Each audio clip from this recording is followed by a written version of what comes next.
Welcome to Penrose Learning, where we make understanding easy. In this video, I will show how to set up a vendor in QuickBooks step by step. Begin by opening the vendor's menu and selecting New Vendor. Fill in the vendor's legal name, email, phone number, and billing address. Add tax and payment details, mark $1,099 eligibility if needed, and choose a default expense account for streamlined bookkeeping. Save the vendor and review entries for accuracy before creating bills or payments. Warmly set vendor tax and payment preferences to avoid future headaches.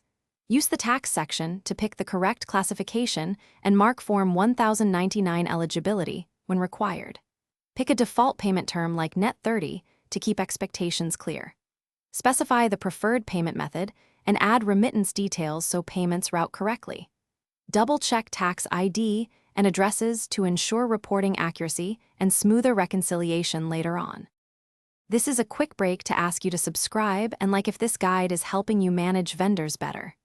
Quick recommendation: musical notes bring your space to life with the Echo Dot smart speaker, a neat little companion while you work. Check the description for the link and other deals. I appreciate your support and hope this tool makes setup more enjoyable. Now let's get back to the video. Next, record bills and transactions to keep your accounts up to date. Enter each bill under the vendor profile, link it to the correct expense account, and include a concise memo for future audits. Use attachments to store receipts or contracts with each transaction so details are handy.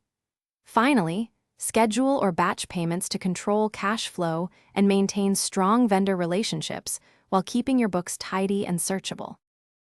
Thanks for watching. If this was helpful, leave a like and consider subscribing. See you next time.